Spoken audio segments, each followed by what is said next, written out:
permítanme un minutito. No sé, Laura, no sé si me puedes ayudar con las preguntas, porfa. No sé si estás activa. Te doy paso al micrófono.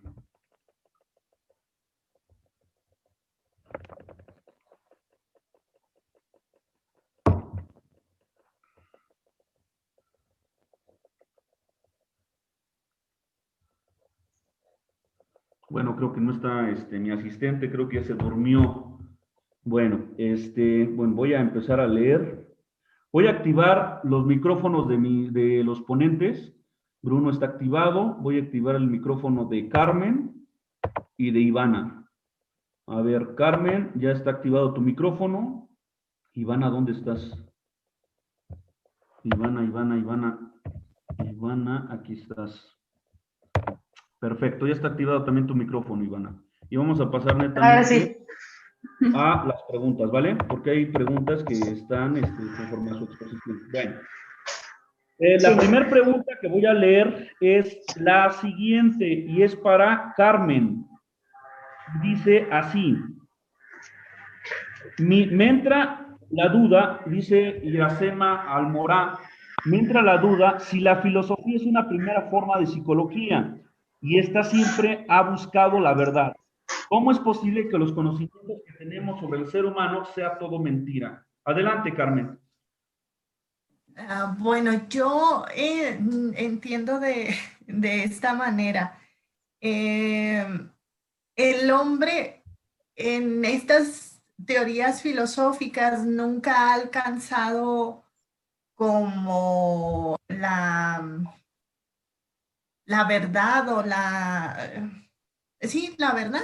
No ha alcanzado la verdad en el sentido en que una perspectiva filosófica funciona en una época y en un periodo y de repente viene otra que la sustituye o que da respuesta a ciertos elementos que esa perspectiva anterior no tenía.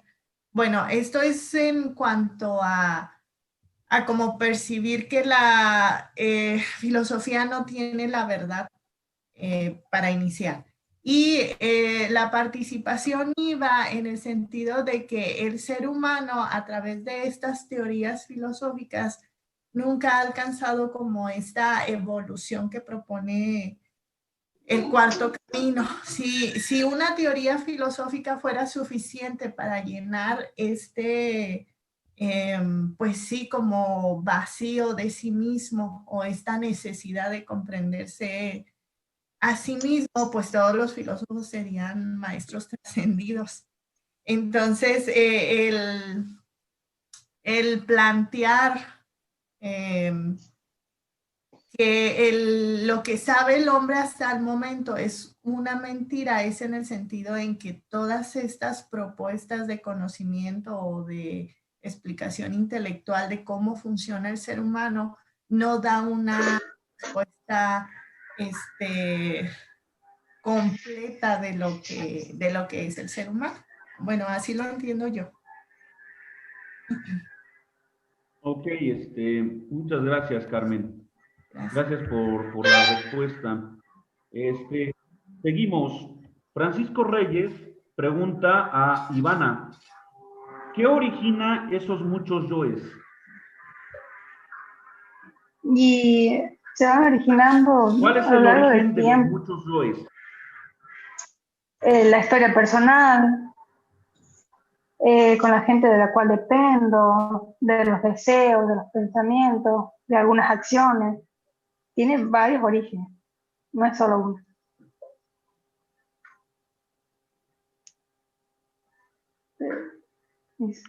Ok. Laura, a ver si me puedes ayudar con las demás preguntas, porfa. Ok. Continuamos con la pregunta de Jaime Oje. Y dice, ¿qué significa ser consciente de sí? ¿En qué consiste y qué condiciones son necesarias para ser consciente?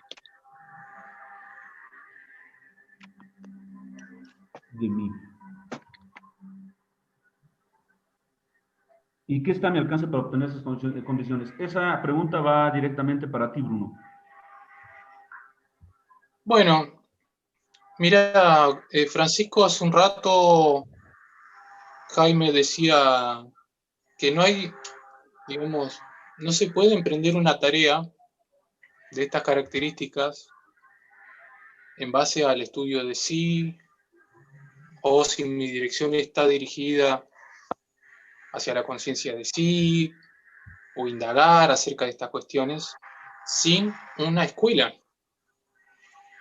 Entonces, esta es válida la pregunta, pienso, uno por motus propio puede, digamos, valerse de la observación de sí, experimentar, hacer ejercicios como el que la otra vez hicimos del yo soy. Son todos ejercicios válidos, pero ¿hasta qué punto, te contesto casi con una pregunta, uno puede llegar a la conciencia de sí? Ya voy a lo más conceptual, pero ¿hasta qué punto uno puede llegar a la conciencia de sí por motus propio, por propia iniciativa, ¿no?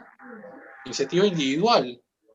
Es decir, un hombre tal como lo conocemos, con sus limitaciones y demás, puede llegar hasta ahí nomás. Pero en base a un plan y a una dirección dada por una escuela como esta, por ejemplo, en la cual no estamos conectados, o calculo que muchos de nosotros no estamos conectados, tiene una limitante, un límite. Lo hago muy resumido. Y después, en lo conceptual, digamos, la conciencia de sí, presumiblemente, se puede denominar como un estado de conciencia. Hay un tipo de conciencia inspirada, hay un tipo de conciencia emocionada, hay un tipo de conciencia de sí. La conciencia de sí, digamos, es una conciencia no mecánica. Es cuando Gurdjieff habla de que el hombre no tiene conciencia de hecho. Solamente se puede hablar de que el hombre tiene conciencia cuando se recuerda a sí mismo y cuando tiene conciencia de sí. La conciencia de sí, por lo tanto, es un estado no mecánico, no habitual y que muchas veces no ocurre. Es decir, es un estado que ocurre muy, muy escasas veces y se necesita mucho trabajo interior para eso.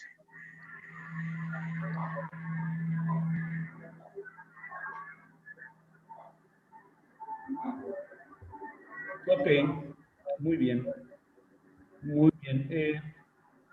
Por ejemplo, ahorita llevamos 2 horas 14 minutos, exactamente.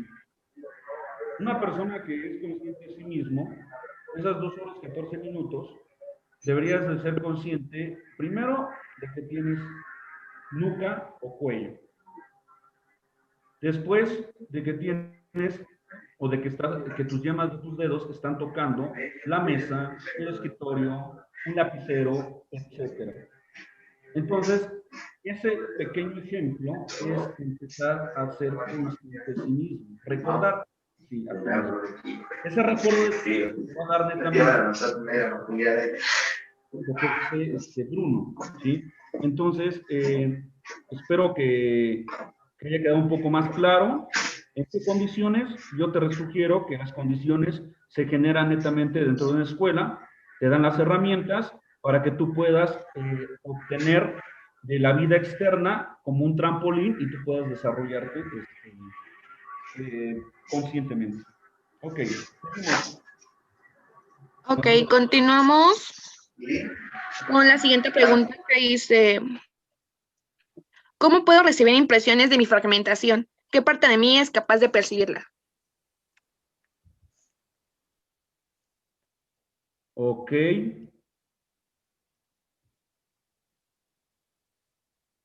Igual es para ti, Bruno. Es en tu exposición. ¿Cómo puedo recibir impresiones de mi fragmentación? ¿Qué parte de mí es capaz de percibirla? Bueno, digamos, la única parte que puede percibir eso es una parte consciente. Por eso, en el estado actual de mecanicidad, no somos capaces de darnos cuenta de eso. Tengamos en cuenta que sin impresiones no podemos vivir, pero digamos, las posibilidades de recibir una impresión de modo consciente, yo te diría que son pocas, pero digamos, todo parte de la práctica, siempre es el hecho de experimentar nos va a llevar a ser conscientes de una impresión y de qué parte somos conscientes, de qué zona nuestra o qué grupos de yoes son más conscientes. Gurdjieff habla de la unificación del yo, por ejemplo. Una forma de unificar los yoes para poder dirigir nuestros núcleos de ensueños, nuestras ilusiones, nuestras muchas impresiones. Por eso requiere una tarea, digamos, de trabajo, de teoría, de profundizar acerca de los muchos yoes y también tratar de profundizar aquellas impresiones en las cuales más resistencias puedo llegar a tener, como por ejemplo la imaginación, como por ejemplo la ilusión. Eso creo que es muy importante porque es donde más trabas podemos tener y es como es importante para poder saltar sobre eso, para poder superarlo, para poder observarlo. Creo que tenemos mucha materia prima cada uno de nosotros en cuanto a ilusiones, en cuanto a deseos, en cuanto a los muchos yoes. Hay un grupo de yoes que quieren una cosa, otros que quieren otra, y, digamos, producen muchos fragmentos de nosotros mismos. Por eso Gurdjieff habla de una hipotética unificación del yo para que no seamos chupados, por así decir, por ese núcleo de ensueños, por esos ensueños, esas ilusiones que nos acarreen a nosotros, sino que nosotros tomemos el control de a poco con el ejercicio, con la práctica, seamos cada vez más conscientes de nuestros actos y de nuestras ilusiones y nuestros impulsos. Esa es mi respuesta. Muchas gracias, Bruno. Gracias por tu participación. Ok, muchas gracias. Continuamos con la siguiente pregunta que dice, ¿no hay una diferencia entre mentiras y mitos?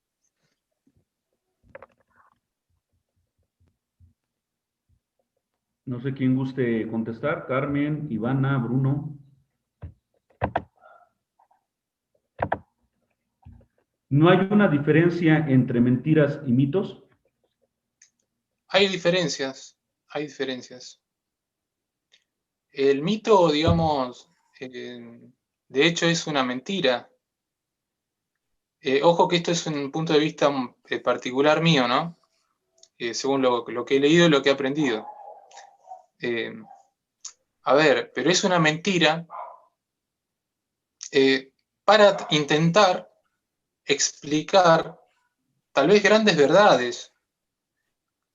La Biblia misma está cargada de alegorías y una serie de simbolismos que muchos pueden traducirla como mitos o como analogías de lo que pudo haber sido real. Cuando se habla del reino de los cielos o del Satori del Zen en el budismo, de los mundos trascendentales, incluso cuando en doble naturaleza el hombre vivía hace miles de años entre dioses y seres terrenales, digamos, gran verdad se dijo en ese momento, probablemente, pero se lo tradujo o se lo puso fuera de la mente, por así decir, para poder explicar esos fenómenos, las zarzas ardientes, los truenos, los relámpagos, los ángeles, todos pueden resultarnos alegorías y pueden resultarnos mitos, que ciertamente algunos son arreglos, digamos, del tipo literario, como lo de Homero, la Ilíada o la Eneida. Bueno, pero que digamos, son relatos que muchas veces se constatan como históricos. Con el correr del tiempo se constata que fueron muchas veces ciertos y muchas veces cargados de un gran potencial alegórico.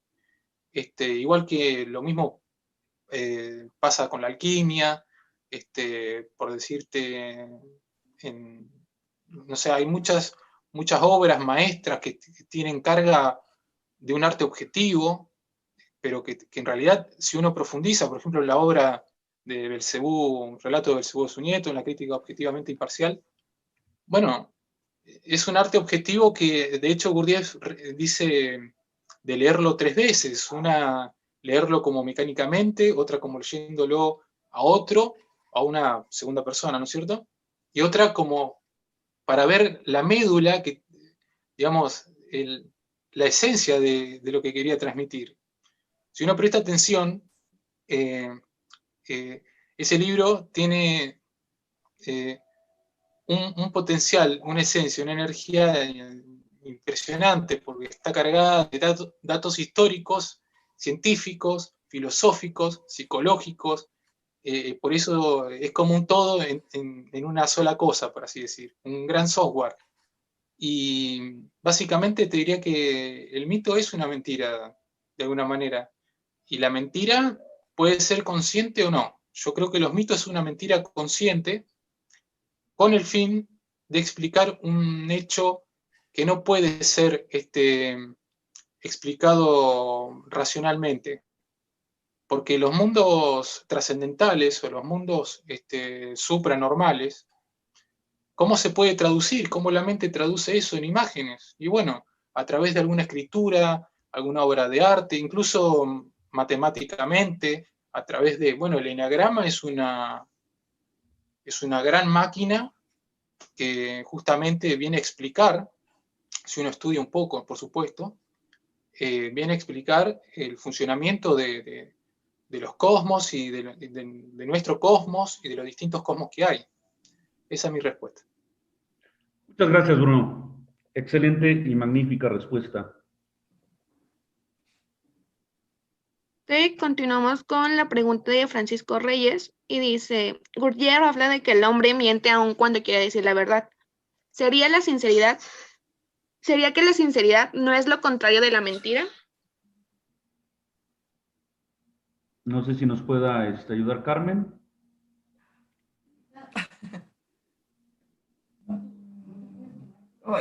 Se me dificulta contestar. Yo creo que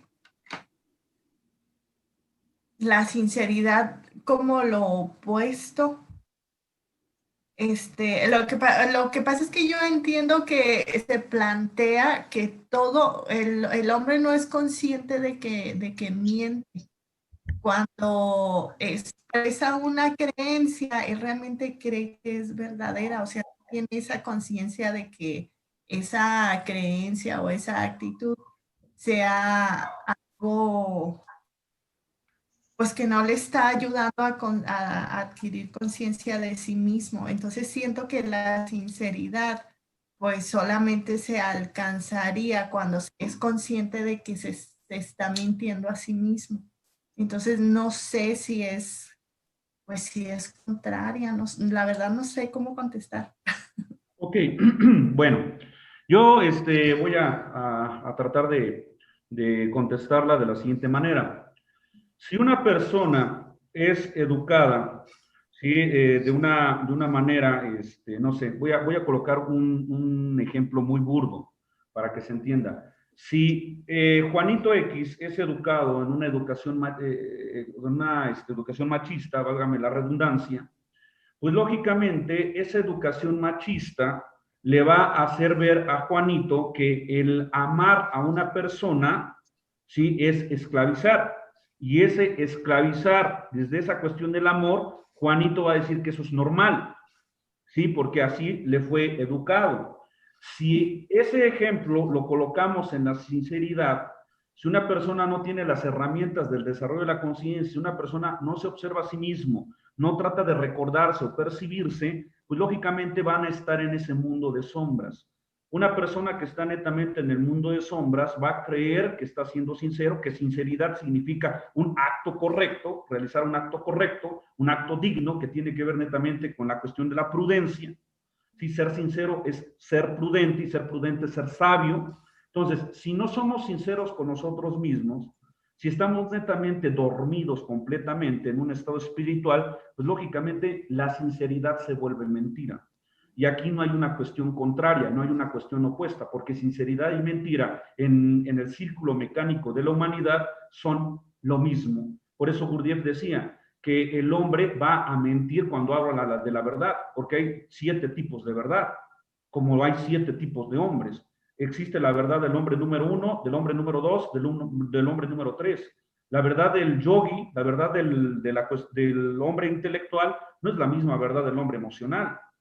Si una persona que crece en una sociedad o en una educación netamente donde le dan más importancia a la cuestión estética, a la cuestión física, y entonces ve a una chica entrar, ¿sí?, con minifalda, con una blusa escotada, pues lógicamente para esa persona va a decir, es que eso es bello, es que eso es hermoso. Pero si nos vamos a una persona donde su papá y su mamá son altamente intelectuales y les gusta apreciar la música clásica, Chopin, Vivaldi, Mozart, donde les gusta apreciar la pintura, ¿sí?, y que en la pintura ven esa cuestión estética, pues lógicamente al momento de ver una pintura de Remedios Varo, mujer saliendo del psicoanalista, para esa persona eso va a ser bello. Y entonces la belleza también cae en una subjetividad, así como la verdad cae en una cierta subjetividad. Entonces, la mayoría de las personas que leemos solo los libros y nos quedamos con la teoría sin llevar a la práctica, sin estar con un maestro, sin estar con un guía o sin estar en una escuela donde se trabaje las 3 líneas, Tocayo o Francisco, se va a caer netamente en la mentira. Una verdad se convierte en algo subjetivo y en una mentira si no hay desarrollo de conciencia, si no hay un despertar espiritual. La sinceridad no existe, ¿sí?, en el círculo mecánico de la humanidad. Siguiente pregunta. Ok, continuamos con ¿cómo puedo darme cuenta de que miento? ¿Cómo reconocer que me miento a mí mismo si estoy condicionado a creer mis propias mentiras? ¿Y en qué se apoya la sinceridad? Ok, un ejemplo importante de aquí, Jaime, lo puedes observar netamente en el grupo de WhatsApp. ¿Cómo puedes observar que mientes? Ok, si tú lanzas una definición o una idea en el grupo de WhatsApp y viene otra persona y te quiere tumbar o te quiere sobajar o humillar con esa idea que tú lanzaste, si en ese momento te identificas con el evento externo y surgen emociones negativas, se puede decir que ahí estás cayendo en el sueño y el sueño te lleva a una mentira. ¿Cuál es la mentira? La mentira de estar despierto, la mentira de estar consciente, porque en sí no estamos conscientes. Si nos dejamos llevar o si nos identificamos por el mundo externo, no somos libres ni psicológicamente ni emocionalmente hablando. ¿Por qué hablo de una libertad psicológica? Porque estoy hablando de niveles de asociación mental, conceptos, creencias, ideas, códigos, signos, etcétera. Y cuestión emocional, estoy hablando de la explosión de emociones negativas. Entonces, lógicamente, ahí estamos mintiéndonos. No mentimos a los demás, nos mentimos a nosotros mismos. Un ejemplo, podemos hablar del perdón y resulta que cuando llegas a tu casa encuentras a tu esposa teniendo relaciones sexuales con otra persona y entonces ese evento externo te impacta tanto, te identificas y caes en un estado animalesco, en un estado bestial, en un estado de hipnosis. Y entonces vas, golpeas a tu esposa, golpeas a ese tipo, te meten a la cárcel, a eso se llama ley del accidente, que también se ve en el rayo de creación, que estamos en un hidrógeno número 96, y entonces, lógicamente, estás mintiendo, porque no hay conciencia, está totalmente en la inconsciencia. Y repito lo mismo. ¿Dónde se daría la sinceridad en ese ejemplo que te acabo de dar? En el momento que tú no te identificas con el evento externo, te observas a ti mismo, observas los amortiguadores que tienes, las asociaciones, ¿sí? Esa charla mecánica y la identificación, y entonces en el momento que mantienes tu paz y tranquilidad, ahí estás hablando con sinceridad. Ojo aquí, porque tú me puedes decir, bueno, yo puedo no pegar a mi pareja, no golpear al tipo y me voy, pero eso no quiere decir que sea sincero, porque interiormente puedes estar desencadenando emociones negativas y estados negativos que pierden tu paz y tranquilidad, pero no eres explosivo, eres netamente implosivo, ¿sí? Y ahí es donde tú tienes que observarte. No sé si alguien quiere agregar de los ponentes algo de esta pregunta para sellar esta pregunta.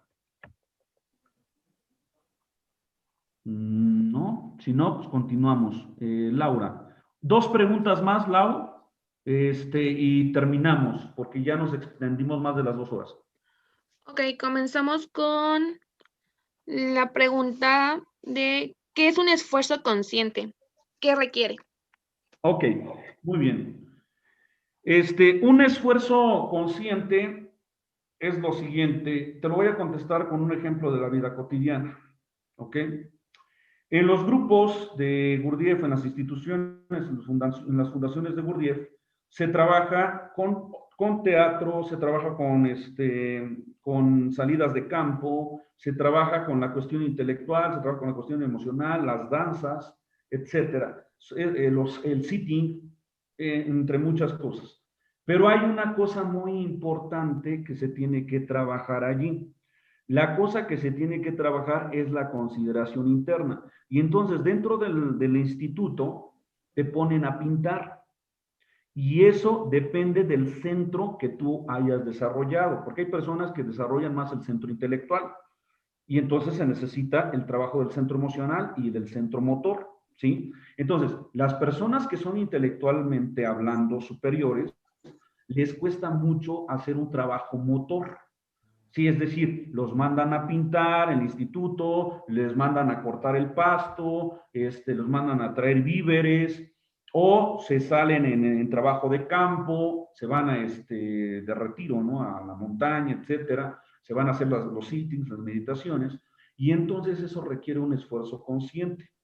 Ejemplo, fíjate, y aquí te lo voy a aterrizar, Jaime. Por ejemplo, cuando tú llegas al instituto los miércoles, posiblemente el instructor o el guía o el maestro te diga, ¿sabes qué? Porque esto pasa así, sin que tú sepas. Ahora tú te vas a encargar, ¿sí? De pintar todo el instituto y sobre todo te vas a encargar del retiro que se va a hacer el fin de semana. Entonces, ahí pues te dan un impacto, un choque. ¿Por qué? Porque tú no estás previsto de dejar a lo mejor a tu esposa, de dejar a tus hijos, y entonces eso requiere un esfuerzo consciente. Si tú no haces ese esfuerzo consciente, ¿qué haces? Pues te declinas, ¿sí? Haces un declive y entonces te sales. Y ¿sabes qué? No voy a hacer, no voy a ir, no voy a pintar, porque necesito trabajar, necesito estar con mi esposa, necesito estar con mis hijos. Entonces, el esfuerzo consciente siempre va a requerir o va a ir de la mano de una voluntad. La voluntad es la fuerza, es la energía que te impulsa a salir de ese estado egoico, a salir de ese estado cómodo en donde tú estás. Por eso dice Gurdjieff que necesitamos hacer un sufrimiento consciente, un sufrimiento objetivo, ¿sí? Para poder realizar ese esfuerzo, ¿sí? Y para realizar ese esfuerzo consciente, pues lógicamente necesitas quitarte, necesitas sacrificar algo en ese momento. Cuando tú sacrificas tu tiempo y sacrificas en ese momento a tu esposa y te quedas en el instituto, en la fundación, y te haces cargo del rol que te pone el maestro, entonces ahí estás haciendo un esfuerzo consciente. Esto te lo aterrizo así sencillamente, sin cuestiones técnicas. No sé si alguien quiere agregar algo. A mí se me ocurre una comparación con una máquina, ¿no? Por ejemplo, un coche, un auto, que está detenido y lo tengo meses y meses sin andar y bueno, en algún momento la máquina no puede dejar de funcionar porque se puede podrir una manguera, me puede funcionar mal el motor, le puede faltar aceite, le falta mantenimiento. Entonces, básicamente lo que hace el conductor o el dueño del coche es ser un poco más consciente de eso, que le falta a su máquina, y no dejarlo tanto tiempo abandonado. Porque ciertamente en un lugar de confort gastamos más energía de lo que creemos. Y en un lugar de confort no podemos avanzar sobre estos trabajos. Por eso creo que la escuela, yo nunca estuve en una escuela de Gurdjieff, pero por lo que he leído y lo que se comenta en el grupo y demás, digamos, pone un contexto en el cual habitualmente no lo tenemos, no disponemos, como decía Francisco, de que, por ejemplo, Si a mí hay un ejemplo de Tomás de Hartmann, creo que no sé si a él le gustaba el azúcar o a quién, no me acuerdo, pero Gurdjieff le saca, le obliga a tomar el café, por decirte, ¿no? El café sin azúcar. Él tenía esa costumbre de tomar con azúcar las cosas, y de hecho le hacía mal, tal vez, a nivel digestivo. Son esas cosas que vamos venciendo con la voluntad, como decía Francisco, y venciendo resistencias. Por eso vuelvo sobre la imagen del auto, que está detenido en el garage, que está sucio, está abandonado, y lo bueno es que al hacer un esfuerzo sobre ese coche y limpiarlo y ponerlo en orden y manejarlo, ciertamente nos va a reconfortar mucho. Esa es mi respuesta. Eso quería agregar. Ok, muy bien, Bruno. Yo nada más agrego algo rapidísimo, donde voy a meter la ley de 3 y la ley de 7. ¿Sí? Por ejemplo, cuando una persona, ¿sí? Del grupo, hablemos del grupo de WhatsApp, cuando una persona dice, bueno, ya va a llegar el sábado, ya vamos a estar en el grupo de estudio de Zoom, entonces, si una persona realiza un esfuerzo consciente, va a empezar a organizar su día sábado desde la semana. ¿Uh? Y entonces, esa organización, no sé quién preguntó, ya no me acuerdo, esa organización se le llama Santa Afirmación, ¿sí? Eso es la Santa Afirmación, es la ley activa. Eso es el esfuerzo consciente, una ley activa. Pero ¿qué pasa? Si en la semana te dices, no, es que tengo mucho trabajo, no me voy a poder conectar, mejor prefiero ir a una fiesta que estar escuchando a 4 ponentes que ni conozco, ¿no? Que hablan de conceptos técnicos que ni sé de lo que están hablando. Entonces, ahí es donde se activa la santa negación, es decir, la pereza, la flojera, ¿sí? Y ahí no estás haciendo un esfuerzo consciente, ¿te das cuenta? Entonces, ¿qué pasa ahí? Falta una tercera fuerza. La tercera fuerza, que es la conciliación, es la voluntad. Sí, la voluntad, ¿qué quiere decir la voluntad? Ok, voy a realizar, me voy a impulsar a organizarme, ¿sí? En la semana y voy a estar 10 minutos antes en en el Zoom para poder estar en la junta o en la charla, en la conferencia. Si tú te das cuenta, ahí hablamos del absoluto, sí, que es la fuerza activa, la divinidad que te impulsa a conectarte a Zoom, y hablamos de la pereza, que es la cuestión infernal, la cuestión de la luna, hidrógeno número 96, sí, que te lleva a una flojera, que no te conectas, etcétera. Si tú te das cuenta, la tercera fuerza es la voluntad, que la voluntad está basada netamente en el conocimiento, en la enseñanza. Vamos a hablar de un trabajo, ¿sí? De un trabajo de sí mismo, ¿ok? Ok, última pregunta. Ok, concluimos con la pregunta de Perla Barrios, que dice, si soy una mentira y mi vida está basada en creencias, ¿en qué momento me llegará el recuerdo de sí? Uy, esa es una pregunta muy buena. No sé, Ivana, Carmen, Bruno. Yo creo que esa pregunta necesita una respuesta concreta. No sé quién pueda responderle a Perla.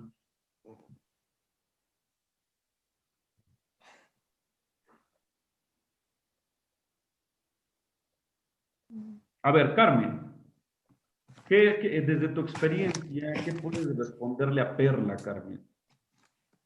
Ay, Francisco, no le entiendo bien a la pregunta. ¿Me explicas?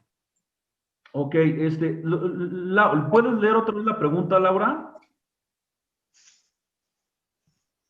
Claro, dice, si soy una mentira y mi vida está basada en creencias, ¿en qué momento me llegará el recuerdo de sí? Si soy una mentira, si yo soy una mentira, si yo no existo, si yo soy una fantasía, una ilusión, y mi vida está basada en creencias, que las creencias está denotado por la gente, y la gente tiene la mayor parte una educación subjetiva, entonces ¿en qué momento me llega el recuerdo de sí? La percepción de sí. O sea, ¿en qué momento, como diría Gurdjieff, soy? Sí, eso es lo que trata de mencionar Perla. No sé, ¿qué le puedes contestar, Carlos? ¿Tendrá que ver algo con como el dolor, Francisco? No, no sé si, ya ves que tú comentas, Mm, por ejemplo, que como la piedra angular que nos lleva a este cambio, a esta búsqueda de sí mismo, pues es como el dolor, ¿no? Como el sufrimiento. ¿Pudiera ser? sí, podría ser por ahí. Si el sufrimiento te ayuda a recordarte a ti mismo. Sí. Ok, ahorita lo vamos a expandir eso, Car. Bruno. Sí, yo estaba pensando, ¿no? Que si en algún momento de mi vida o cada tanto caigo en cuenta de mi mentira, es decir, de mi falso yo, de mi ilusión, es probable que tenga un recuerdo de sí bastante serio, bastante importante.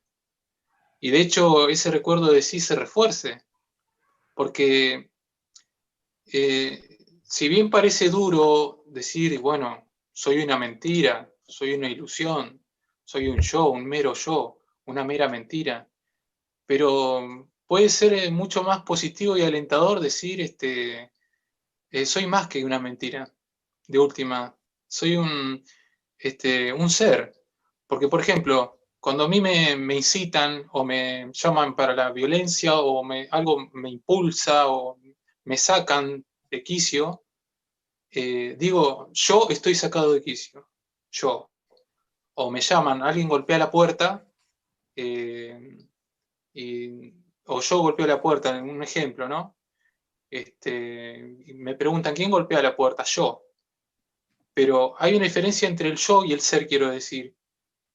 Y, y- y el recuerdo de sí, si bien tiene que ver con el recuerdo de experiencias y de ilusiones y de cosas falsas que hemos sido o que hemos creído ser, el recuerdo de sí nos va a posibilitar sacarle ventaja a la mentira que somos, por así decir. Ahora yo me pregunto, ¿por qué asumimos que somos una mentira? Es decir, el que pregunta dice, si soy una mentira, o sea, está afirmando, bueno, es un primer paso. Está viendo, está observando que de última está cayendo en cuenta que es una mentira.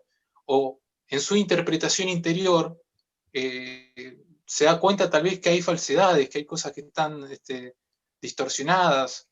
Por supuesto que el recuerdo de sí requiere también cierta observación de los sentidos, porque por ahí ingresa todo el cúmulo de información de lo que creemos ser. Así que es importante tener en cuenta esto de los sentidos en el recuerdo de sí. Ese es mi agregado. Ok, Perla, te doy la participación para que actives tu micrófono. No sé si te haya quedado claro la cuestión del recuerdo de sí. Sí, sí me quedó claro. Ok, por ejemplo, Perla, actualmente tú tienes alguna relación de pareja o eres casada? No, No, bueno, entonces vamos a poner este ejemplo. sí. Eh, tú ahorita que estás escuchando la conferencia, ¿cómo te Sí, sientes? mm, pues en este momento con todo lo que ustedes están diciendo, me están como cayendo muchos veintes, pero igual siento yo, y siempre lo he creído, que vivo en una mentira que no soy, o sea, ¿cómo les puedo dar a entender? Que no soy yo, porque o sea, todo me lo han creado una educación, me lo ha creado las creencias de mis padres, de la escuela, de la sociedad y del entorno. Entonces, realmente yo no sé quién soy, porque soy lo que todos me han dicho que soy, pero realmente no. Entonces, en este momento yo digo, bueno, ¿y quién soy? Y ahí es donde empieza el trabajo. Cuando te empiezas a preguntar quién soy, cuando empiezas a dudar, ¿sí? De todo lo que te empiezan a imponer en lo social. porque la mayoría de nosotros somos un constructo social. Si tú te das cuenta, esas creencias que tú tienes, y que tú defiendes a capa y espada, eso es lo que te hacen que sufras cierto falso. Cierto. Entonces, eso es lo que dice Gurdjieff, que nosotros estamos en un estado mecánico. Cuando nosotros empecemos a conocernos y empecemos a mantener nuestra paz en cualquier evento externo, y lo voy a colocar así en el simbolismo de Jesús, cuando va caminando por encima ¿de las aguas de qué? De las aguas de la vida, de las aguas de los eventos adversos. Esa persona es dueña de sí misma, pero para ser dueña de sí misma necesitas empezar a cuestionarte toda la educación inconsciente mecánica que has recibido desde la infancia. Así Y empezar es. a cuestionarte tus conceptos de amor, de dignidad, de respeto, de comprensión, de solidaridad, de tolerancia. Y todo eso es lo que tú te empiezas a cuestionar. Porque si Sí, nosotros observamos, por ejemplo, la cuestión del perdón, no decimos en México, te perdono pero no olvido. Entonces no estás perdonando. así Estás es. perdonando desde el cuarto camino, desde un yo falso. Ajá. Sin embargo, desde las enseñanzas de Gurdjieff, el perdón es un nivel superior de conciencia, donde si tú entiendes el nivel y comprendes el nivel del ser de la otra persona porque te has observado a ti misma y sabes qué nivel tienes también por la observación de sí, entonces no te vas a dar por ofendida porque sabes que las demás personas están viviendo bajo su propia historia de vida. ¿Sí me explico? Sí, sí. Entonces, ahí es donde empieza la cuestión del trabajo de sí mismo. Por eso, en la radio de creación, empezamos desde el sistema de la Tierra, 46. magnetismo animal desde hidrógeno número 48. Ok. Y que es empezar la observación de sí. Sí, Muy generar bien. desde el cuerpo físico, generar un cuerpo astral. Pero bueno, eso ya son palabras en otra sesión, que ya son palabras más, ya más adelantadas, avanzadas. ¿Va? Va, muchas Ok. gracias a No, todos. gracias a ustedes. Bueno, ya nada más doy la participación a Francisco, nada más a Francisco y cerramos la sesión. Espero que no se me alargue, Francisco, nada más así algo concreto, ¿sí? Para la audiencia. Te activo tu micrófono. Adelante, señor.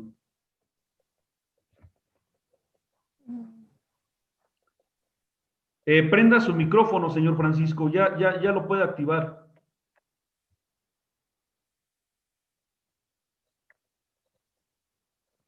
No, ahí va otra vez.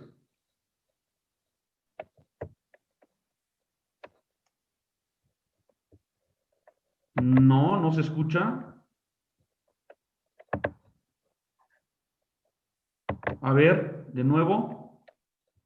Ahí dónde está, señor Francisco. Ya lo perdí. ¿Sí me oye? Ay, a ver, otra vez. Actívelo, por favor.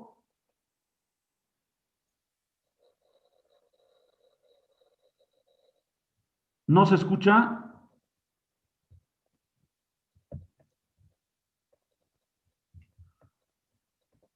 Francisco, Javier, te pregunto. Listo, señor Francisco.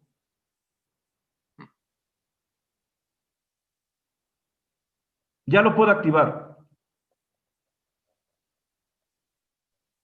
No, creo que los inorgánicos no quieren que participe el señor Francisco. Ah, ya está. Adelante. Ya. No, es un aspecto meramente de observación que es en el rayo de creación el aspecto de la sutileza de la realidad sutil en los niveles superiores y que va aumentando el peso, la densidad hasta llegar a los niveles de hidrógenos más pesados como el de la Tierra y el de la Luna, sobre todo el de la Luna, el más pesado de todos, ¿no? Solamente quería hacer énfasis en la importancia que da Gurdjieff a una realidad sutil, una realidad física, y hablemos de pronto de una realidad imaginaria, que sería la realidad subjetiva. No quería hacer ninguna otra observación con relación al rayo de creación. Muchas gracias, señor Francisco. Entonces, que la evolución va de lo burdo, de lo denso a lo sutil, y la creación va de lo sutil a lo denso, no más. Exacto, exacto. Muy bien. Por ejemplo, ahorita que mencionó y que participó el señor Francisco, y con esto ya termino, cuando una persona se identifica con el mundo externo y genera ira, genera pereza, genera rabia, frustración, resentimiento, esa es una cuestión densa, es una cuestión más densa. Estamos en un hidrógeno más pesado, hidrógeno 96, por así decirlo. Y cuando una persona, ¿sí? Viene un evento externo y no se identifica, entonces es un átomo más fino, es una vibración más fina. Decimos Perfecto. paz y tranquilidad, sí, es más fino que la rabia y que el resentimiento, ¿sí? Por eso Perfecto. se identifica como la cuestión de la alquimia, ¿no, señor Francisco? La cuestión del Exacto. sol, y la cuestión del oro y la cuestión del plomo, ¿sale? Muchas gracias, señor Muchas gracias. Francisco. Gracias por su participación. Gracias, Bruno. Gracias, Carmen. Gracias, Ivana. Gracias a todos. Nos vemos dentro de 8 días. ¿Sí? Y cuídense mucho. Excelente fin de semana. Les mando un fuerte abrazo. ¿Sí? Y hasta luego. Hasta la próxima. Bye, bye.